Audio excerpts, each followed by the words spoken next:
History, plus two ഹിസ്റ്ററിയുടെ മറ്റൊരു ക്ലാസ്സിലേക്ക് സ്വാഗതം.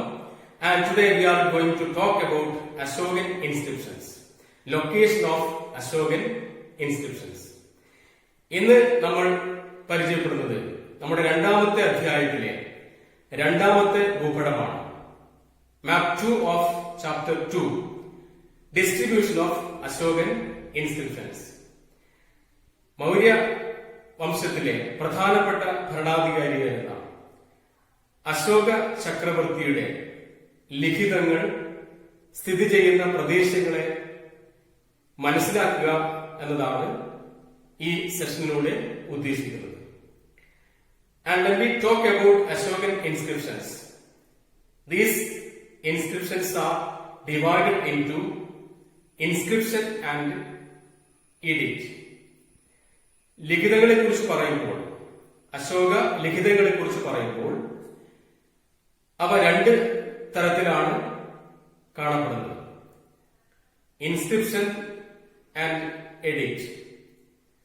ലിഖിതങ്ങളും ശാസനങ്ങളും. സ്വാഭാവികമായിട്ടും നിങ്ങൾ ചിന്തിക്കാം, എന്താണ് ലിഖിതങ്ങൾ, എന്താണ് ശാസനങ്ങൾ? What is the difference between inscription and edict?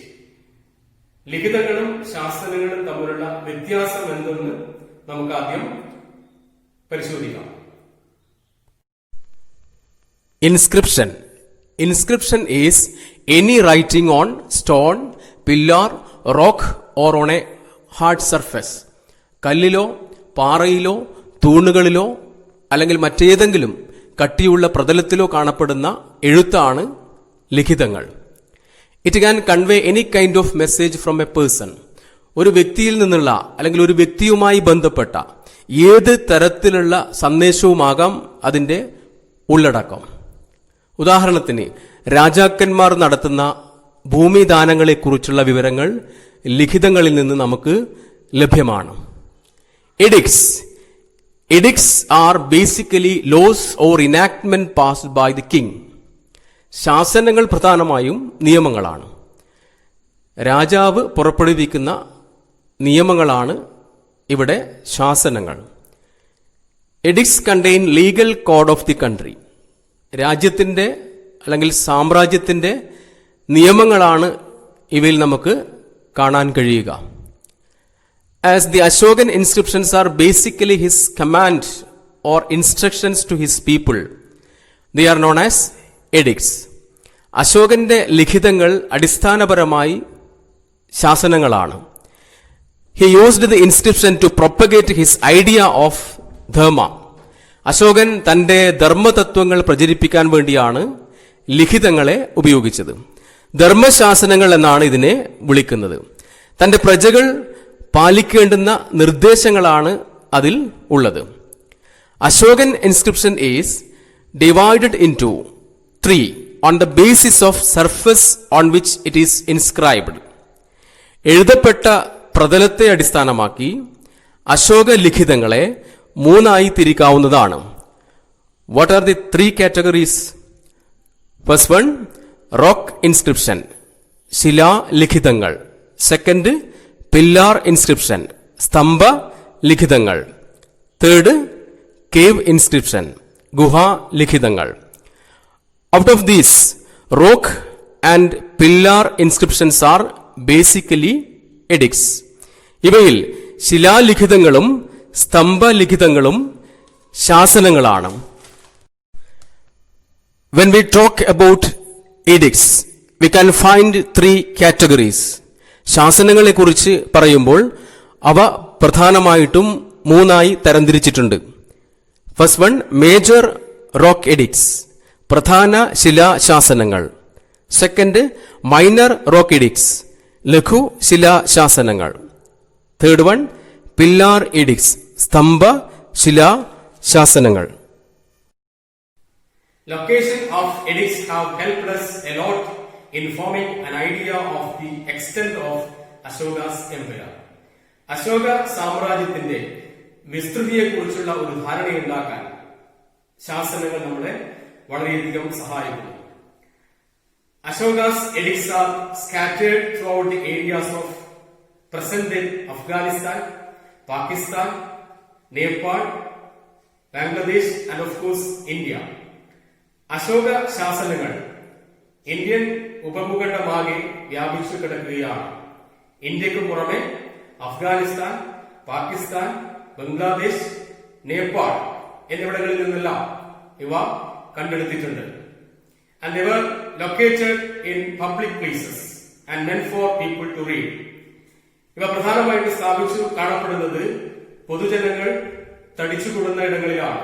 പ്രത്യേകിച്ചും വാണിജ്യ കേന്ദ്രങ്ങൾ, തീർത്ഥാടന കേന്ദ്രങ്ങൾ, പുണ്യസ്ഥലങ്ങൾ എന്നീ പ്രദേശങ്ങളാണ് ഇവ സ്ഥാപിക്കാൻ വേണ്ടി തിരഞ്ഞെടുത്തിട്ടുള്ളത്. ജനങ്ങൾ വായിക്കണം എന്ന ഉദ്ദേശത്തോടു കൂടി തന്നെയാണ് ഇത്തരം കേന്ദ്രങ്ങൾ തിരഞ്ഞെടുത്തിട്ടുള്ളത്. And now let's have a look at the map and understand where are the edicts located. ഇന്ത്യയുടെ ഭൂപടം ശ്രദ്ധിക്കുക. എവിടെയൊക്കെയാണ് അശോകന്റെ ശാസനങ്ങൾ കാണപ്പെടുന്നത് എന്നത് പരിചയപ്പെടുക. മേജർ റോക്ക് എഡിക്ട്സ്, പ്രധാന ശിലാശാസനങ്ങൾ. The major rock edicts are located on the frontiers of the territory controlled by Emperor Ashoka. പ്രധാന ശിലാശാസനങ്ങൾ മുഖ്യമായും അശോക സാമ്രാജ്യത്തിന്റെ അതിർത്തി പ്രദേശങ്ങളിലാണ് കാണപ്പെടുന്നത്. Here, all the red marks that you are seeing in the map are basically major rock edicts. ഭൂപടത്തിൽ കാണുന്ന ചുവന്ന അടയാളങ്ങൾ സൂചിപ്പിക്കുന്നത് മേജർ റോക്ക് എഡിക്ട്സ് ആണ്. പ്രധാന ശിലാ ശാസനങ്ങളെയാണ് ഈ ചുവന്ന അടയാളങ്ങൾ സൂചിപ്പിക്കുന്നത്. And important major rock edict sites are, പ്രധാന ശിലാ ശാസനങ്ങൾ കാണപ്പെടുന്ന പ്രദേശങ്ങൾ ഇവയാണ്: Mansehra, Shahbaz Gargi.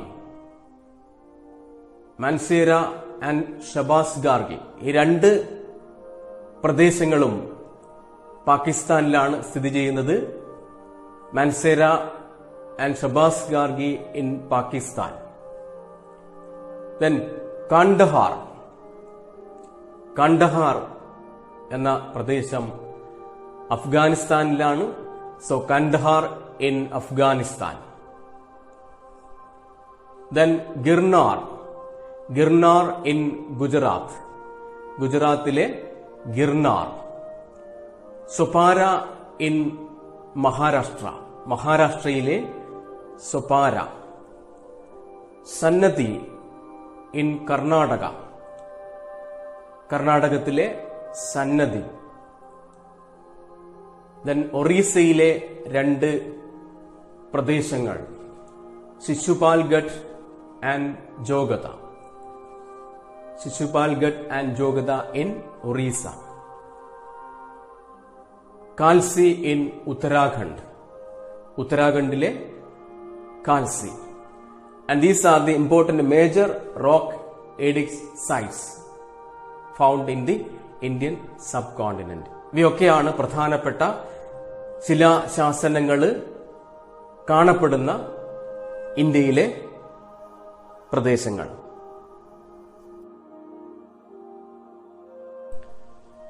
Minor rock edicts, ലഘു ശിലാശാസനങ്ങൾ. If you look at the map, all the violet marks that you are seeing in the map are minor rock edicts. മാപ്പിനകത്ത് violet നിറത്തിൽ കാണുന്ന അടയാളങ്ങൾ സൂചിപ്പിക്കുന്നത് ലഘു ശിലാശാസനങ്ങളെയാണ്. Minor rock edicts are found in large numbers in Karnataka. കർണാടകയുടെ വിവിധ ഭാഗങ്ങളിൽ നിന്ന് ഒട്ടേറെ ശാസനങ്ങൾ ലഭിക്കുകയുണ്ടായി. ലഘു ശിലാശാസനങ്ങൾ കാണപ്പെടുന്ന കർണാടകത്തിലെ പ്രധാനപ്പെട്ട പ്രദേശങ്ങൾ ഇവയാണ്: മാസ്കി, ഗവിമത്ത്, പാൽക്കിഗുണ്ട്, ജതിംഗ രാമേശ്വരം, സിദ്ധാപൂർ, ഉദിഗോലം, നിട്ടൂർ ആൻഡ് ബ്രഹ്മഗിരി. പഴയ മൈസൂർ സംസ്ഥാനത്ത് ആകിയാൽ ഇവ മൈസൂർ ശാസനങ്ങൾ എന്നും അറിയപ്പെടുന്നു. അതുപോലെ മൈനർ റോക്ക് എഡിക്ട്സ് കാണപ്പെടുന്ന ആന്ധ്രാപ്രദേശിലെ ഒരു കേന്ദ്രമാണ് Rajula Mandagiri. Rajula Mandagiri in Andhra. Then minor rock edict sites in North India. ലഘു ശിലാശാസനങ്ങൾ കാണപ്പെടുന്ന ഉത്തരേന്ത്യയിലെ ചില പ്രദേശങ്ങൾ. ബഹാപൂർ ഇൻ ഡൽഹി, ഡൽഹിയിലെ ബഹാപൂർ. ബൈരാട് ഇൻ രാജസ്ഥാൻ, രാജസ്ഥാനിലെ ബൈരാട്. ഇവയൊക്കെയാണ് ലഘു ശിലാശാസനങ്ങൾ കാണപ്പെടുന്ന പ്രധാനപ്പെട്ട കേന്ദ്രങ്ങൾ.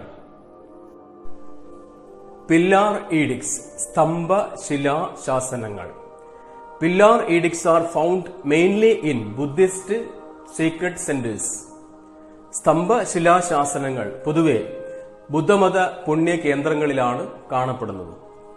Now look at the map. All the blue marks in the map indicate pillar edicts. മാപ്പിനകത്ത് നീല നിറത്തിൽ മാർക്ക് ചെയ്തിരിക്കുന്നത് സ്തംഭ ശിലാശാസനങ്ങളെയാണ്. പ്രധാനപ്പെട്ട സ്തംഭ ശിലാശാസനങ്ങൾ സ്ഥിതി ചെയ്യുന്ന കേന്ദ്രങ്ങൾ ശ്രദ്ധിക്കുക. തോപ്ര ഇൻ ഹരിയാന, ഹരിയാനയിലെ തോപ്ര. And this Topra pillar was moved from Topra to Delhi by Sultan Firoz Shah Tughlaq and was called Delhi Topra pillar. Delhi സുൽത്താനായിരുന്ന Firoz Shah Tughlaq തോപ്രയിൽ നിന്ന് സ്തംഭം ഡൽഹിയിലേക്ക് മാറ്റുകയുണ്ടായി. ഇതിനെ ഡൽഹി തോപ്ര സ്തംഭം എന്നാണ് വിളിക്കുന്നത്. Then Meerut, Meerut in UP, ഉത്തർപ്രദേശിലെ Meerut. And this Meerut pillar was shifted from Meerut to Delhi by Firoz Shah and was called Delhi Meerut pillar.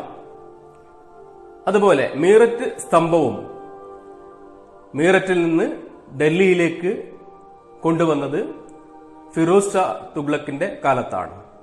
അത് ഡൽഹി മീററ്റ് സ്തംഭം എന്നാണ് അറിയപ്പെടുന്നത്. സ്തംഭ ശാസനങ്ങൾ കാണപ്പെടുന്ന മറ്റ് കേന്ദ്രങ്ങൾ നിഗാളി സാഗർ ആൻഡ് റുമിൻദേയ് ഇൻ നേപ്പാൾ. നേപ്പാളിലെ നിഗാളി സാഗർ, റുമിൻദേയ്.